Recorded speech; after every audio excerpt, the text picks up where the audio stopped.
Star Wars 7x7 episode 1936. Are we really doing this? Yes, we are. Let's talk about the Rise of Skywalker trailer. Punch it!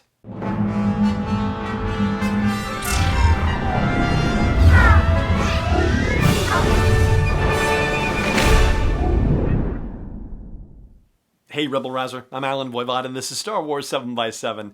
Thank you so much for joining me for this episode. And first off, a quick shout out to Andy and Josh of the Holo Chronicles podcast. They had me on for an interview which we recorded while the Monday Night Football game was playing out and the trailer played out, and we ended the interview, and then before we wrapped up our Skype call, we watched the trailer together and gushed about it mutually. So thank you, Andy and Josh. I had a great time, and that episode will be dropping in about a week or so, maybe a few days less. And they kindly said that I could take a snippet of it and share it with you as well, which I will do also. So you have that to look forward to. But yeah, we're not here to talk about that just now, are we? We're here to talk about the Rise of Skywalker trailer, which was rather mind-bending and mind-blowing, to be sure. And I am going to get into deeper details about elements of the trailer for the rest of the week, because there is a lot to chew and parse. But for now, the initial reactions to what we all got to see together. First of all, the opening shots of Rey running through the jungle. And that helmet that she drops is a helmet very much like the helmet that Luke wore in the original Star Wars, with a blast visor, with a blast shield down, so that she wouldn't be able to see the training remotes that were actually flying after her, and one of them is shooting a laser that she reflects back with her lightsaber. So that's what that's about. And she makes a wild jump across a chasm on this jungle planet, but it cuts to the inside of what is presumably a wrecked Star Destroyer, or maybe it's wrecked Death Star wreckage. And the thing of it is that your initial reaction is to think, oh, this is a flashback to Jakku, but her costume is the same costume that she's wearing in the Rise of Skywalker, so it is not, she's not wearing her Force Awakens movie costume, so this is not a flashback. That's something that actually happens in the Rise of Skywalker. And while these scenes are happening, Finn's voiceover talks about instinct and says that the Force brought us together, which means that apparently now Finn has a better sense of how the Force works, so that's also an excellent thing. So the question still stands as to whether this is Yavin 4. It's certainly a possibility. I don't think it's been ruled out by anything that we've seen. And it does make sense on the one hand for it to be Yavin 4. I mean, it was formerly a rebel base, but unlike Crate, the Empire actually found out about Yavin 4, of course, and raided it after the fact. So maybe the reason why they might go back to Yavin 4 is because the Empire's already been there, and if the First Order knows that, then they would think, oh, there's nothing left for them there, so it wouldn't make sense for them to go back there. And one of the scenes that I'm sure is going to be very heavily analyzed is that scene where you see a ton of people gathered, and Lando and Chewie are at the center of that gathering, and you can see Poe and Finn off to the side, and it sounds like Poe is actually saying in that scene that they're not alone and that good people will come to help them. And so the parsing is, well, who else is in that audience? We can see somebody from Mon Cala there, and Greg Brunberg, who plays Snap Wexley, has already tweeted a photo of that gathering with circles and exclamation points and bursts around where his character is, so he's clearly indicating that he is a part of this scene. And that Corellian Corvette coming in low and brushing the treetops, yeah, that was pretty awesome. And then, of course, we get a shot of Rose on what appears to be the top of a Star Destroyer with horses running around. We'll get to that business in a moment, because this was just a brief flash preview of what we get to see later on in the trailer. And then we've got the business where Rey says that everyone says they know me and no one does, and then you hear Kylo Ren say, but I do. And first of all, they're not talking on top of that Death Star wreckage. So this conversation that they're having is happening in some other location. It's possible, I suppose, that the bond that Snoke established between them could have been reopened by one or both of them, but I like thinking that Rey convincingly shut it at the end of The Last Jedi, and so that if they're having this conversation, it's under different circumstances. That's just, my 2 cents on the matter, but I don't have to be right on that one. And, but I do business. On the one hand, you have the folks who are hoping that Rey and Kylo Ren will end up in a romantic relationship by the end of this. And there's another perspective that a Twitter user shared where she said that this kind of response from Kylo Ren is actually textbook abuser's behavior. Like, an abuser would say that, you're not going to be able to be with anyone because I'm the only one who understands you. And that's the sort of psychological game that those kind of folks play with people. And that was actually a different perspective than would have ever occurred to me. I've either been, ignorant or blessed or naive enough to not have had experiences with, people who've been in those sorts of situations in my life. So, hearing that perspective was, really surprising to me, and, has me thinking very differently about that whole conversation, or at least certainly very differently about the possibilities of what we're hearing. And on a lighter note regarding that scene, for me, the tweet of the night goes to Violet Wilson, who is VY Writes on Twitter. There's a lot of tongue twister stuff about to happen with this. She wrote, "Every time I think they're done making Kylo Ren wet, they come out with a new, even wetter Kylo Ren." And for some reason, that just made me laugh out loud here in the quiet of the studio. So thank you, Violet, for the laugh. I really appreciated it. All right, moving on. Let's talk about that giant iceberg. First of all, when they showed it in that little mini clip that they teased on Twitter, so now we're getting teasers for trailers, which is pretty funny. But when I looked at it, I thought, oh, it's, a giant iceberg basically, right? But the longer we got to look at it and, the bigger scope and scale that we got to see in the trailer, what I noticed is that that iceberg is not symmetrical. In other words, it looks like it has a surface, but underneath it's not symmetrical. I was thinking that we were seeing a reflection of the top half of the thing, and that's not really the case. There's an entirely different underneath. So I'm not sure what it is we're exactly seeing here. It seems like it could be some, giant floating ice asteroid in the middle of space. And, you'd think it would have occurred to me before I had to watch it half a dozen times. But finally, I watched it more carefully and realized that when the TIE fighters are flying toward it, there are no reflections there. So yeah, definitely not an iceberg floating in water, perhaps an iceberg floating in space. Then let's talk about that crazy throne. So I'm sorry, Phil, my apologies, Stosak. Phil is the author of The Force Awakens and The Last Jedi Art of books, and will also be the author of of the Rise of Skywalker book.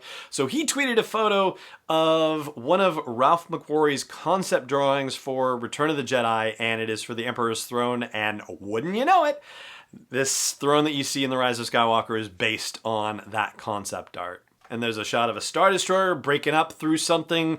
Could be ice, it's not water. I've watched it over and over and over again and turned the brightness up on everything. It is breaking through some physical object wherever it's coming from. And then there's a shot of a speeder running on the ocean, flying out to where that Death Star wreckage is.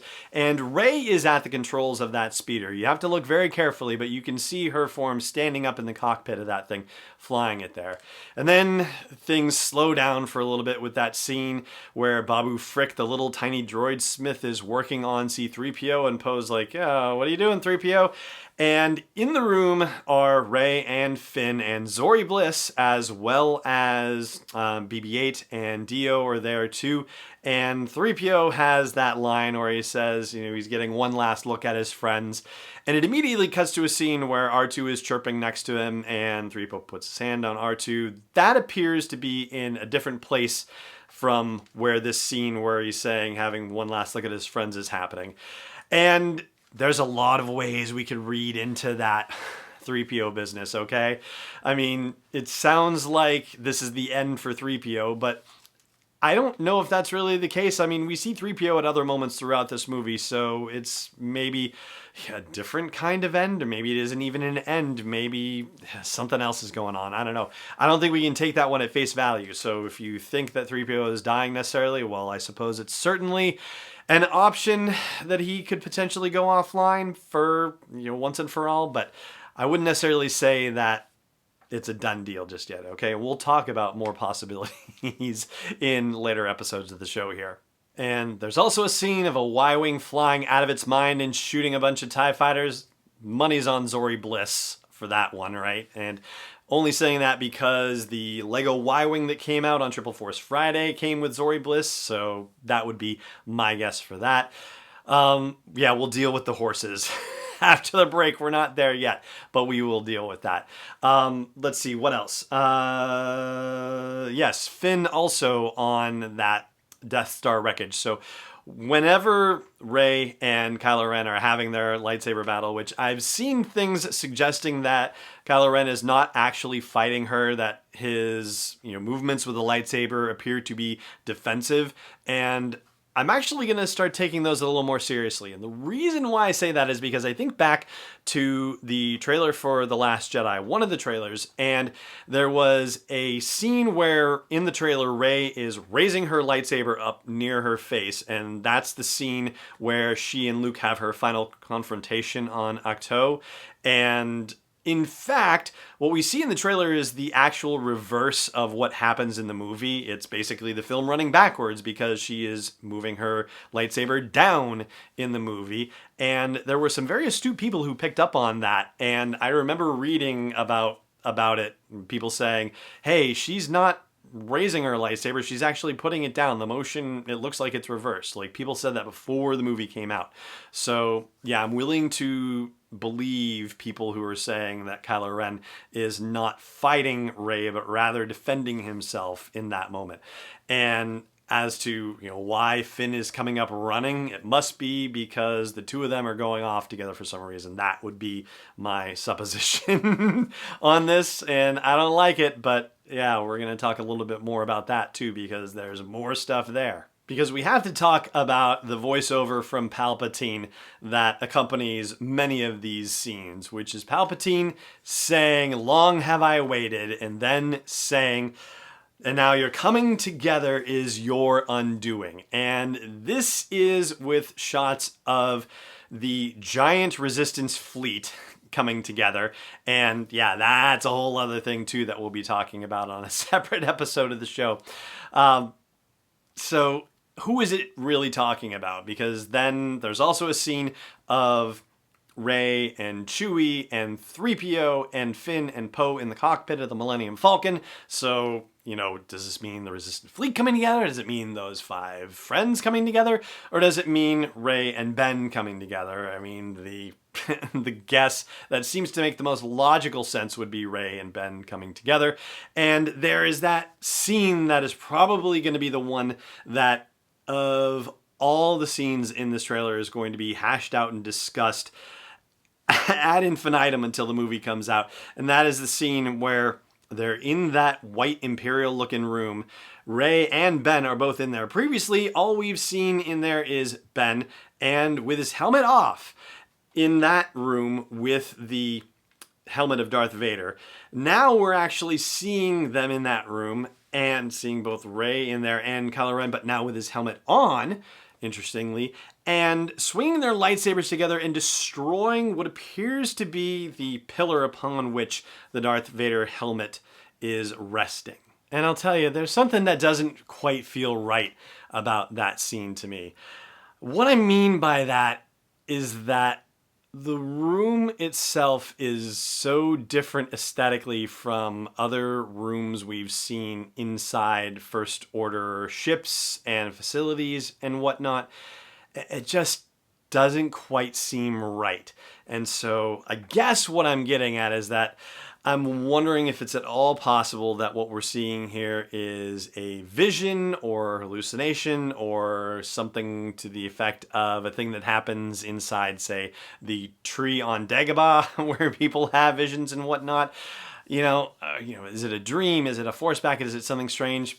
I don't No, but there's just something that sits wrong with me about this, in that I don't know if I feel like this is happening within the movie, within the actual chronology of the movie. There's just something unusual about it for me. So I don't know. I'd love to hear your thoughts about this or any other aspect of the trailer too. By all means, share them with me. And then there's the matter of, is it a throne? Is it a floating chair? Is it something else? But it seems like we are being given the impression that Palpatine is in the Rise of Skywalker in some sort of physical form, that this is not a ghost, it's not a vision, unless this whole scene is happening in a vision, which I suppose is possible, but yeah, I don't know. I mean, there are too many ways for Palpatine to actually be back that, that I'm willing to discount it and say, no, this is another Force vision or anything like that. Something else is at work here, and it's mysterious, and quite honestly, I don't even want to think about it too much anymore, because the shock of it, I think, is going to be really amazing. And beautifully and wonderfully, the trailer ends with Luke saying, the Force will be with you, and cutting in Carrie Fisher's voice saying always. And I don't think they could have done anything better for that. Like, that was just, oh gosh, that was a perfect way to end the trailer. My 2 cents. I will also say, globally speaking, that David W. Collins, who is a wonderful analyzer of Star Wars music, in addition to being a wonderful musician in his own right, he hosts the Soundtrack Show podcast, and he has done all sorts of hosting duties for Star Wars Celebration. He's been a guest on the show here, and there are all sorts of other wonderful things he's done, voice acting and so forth. He has done some amazing analyses of Star Wars music, and on Twitter he says that just on his first listen, it sounds like it is very heavily Skywalker themed, the music inside the trailer for The Rise of Skywalker. I will also add 2 other things, one of them being an industry thing and one of them being a reaction thing about the trailer. One thing that we haven't talked about yet. We'll do that after the break. Stay tuned. Hey Rebel Rouser, I've made some changes to the asteroid belt level at patreon.com/SW7X7, and they are all with sponsors in mind. So if you want to get the word out about your business, your product, your service to a dedicated Star Wars audience, then please check out patreon.com/SW7X7 and look for the asteroid belt level for details. Again, that's patreon.com/SW7X7. Welcome back.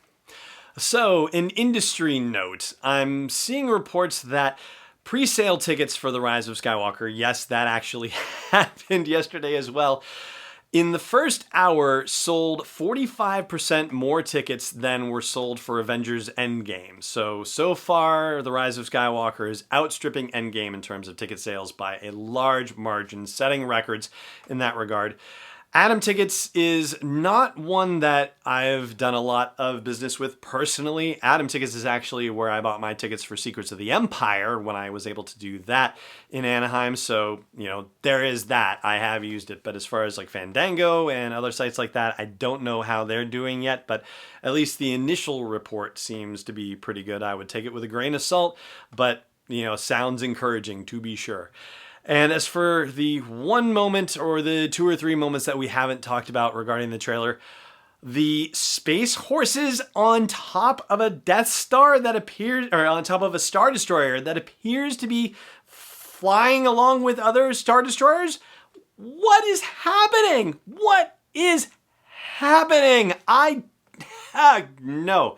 All right. That is the moment where I just said, okay, I don't know, and I can't even imagine what is happening here. How did the horses get there? It suggests, I guess, that the Star Destroyers are actually on that same planet that the horses are on, which seems to be the same planet that the Death Star wreckage is on, because it has the same grasslands look and feel.